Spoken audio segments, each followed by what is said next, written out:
এই 500 কিলোমিটার গভীর নদীর নিচে অনেক বড় একটা ব্যাঙ বাস করত। সে 500 বছর ধরে সেই নদীর মধ্যেই বেঁচে ছিল।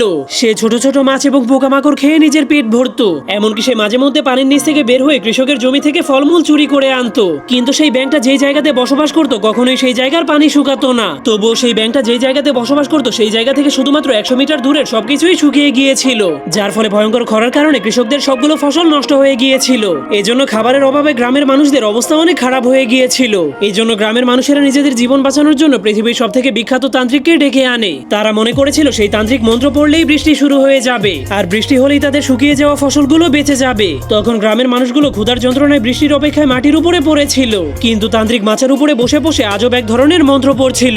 আর এটাই ছিল তাদের গ্রামে বৃষ্টি ডেকে আনার সবথেকে পুরনো উপায়। কিন্তু তখনই সেই ব্যাঙটা গ্রামের মানুষদের সেই আজব মন্ত্র শুনতে পায়, যা শোনার পর সে অনেক অবাক হয়ে সেই গ্রামের মানুষেরা কি করছে সেটা দেখার জন্য সেই গ্রামে চলে যায়। তখন সে পাহাড়ের নিচে দাঁড়িয়ে দাঁড়িয়ে দেখতে পায় আকাশে দুইটা ধোঁয়া উঠছে, আর গ্রামের সবগুলো মানুষ একসাথে মাটির উপরে পড়েছিল। কিন্তু তাদের এত প্রার্থনা করার পরেও আকাশে এক ফোঁটাও বৃষ্টি এবং কোনো মেঘ হচ্ছিল না। তখন সেই ব্যাঙটা ধীরে ধীরে সেই গ্রামের মানুষদের কাছে চলে যায়। এরপর সেই ভণ্ড তান্ত্রিককে দেখতে শুরু করে দেয়। তখনই হঠাৎ করে সেই গ্রামের মানুষেরা তাকে দেখে ফেলে, যা দেখার পর গ্রামের মানুষেরা মনে করে এটা হলো একটা রাক্ষস। এজন্য তারা সবাই অনেক ভয় পেয়ে সেই রাক্ষসটাকে মারতে শুরু করে দেয়। তখন ব্যাঙটা নিজের জীবন বাঁচানোর জন্য সেই গ্রামের মানুষদের কাছে প্রাণ ভিক্ষা চাইতে শুরু করে, কিন্তু কেউই তার কোনো কথাই শুনে না।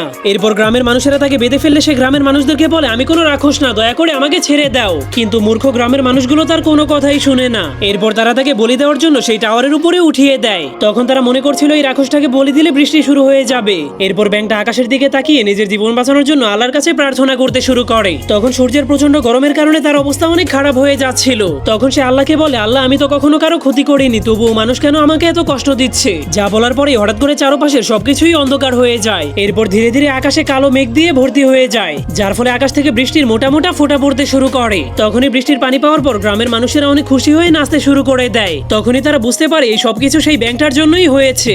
এজন্য তারা জলদি করে সেই ব্যাঙটাকে মুক্ত করার জন্য সেই টাওয়ারের উপরে উঠে যায়। কিন্তু সেখানে যাওয়ার পর তারা দেখতে পায় সেই ব্যাঙটা এত কষ্ট সহ্য না করতে পেরে মরে গিয়েছে।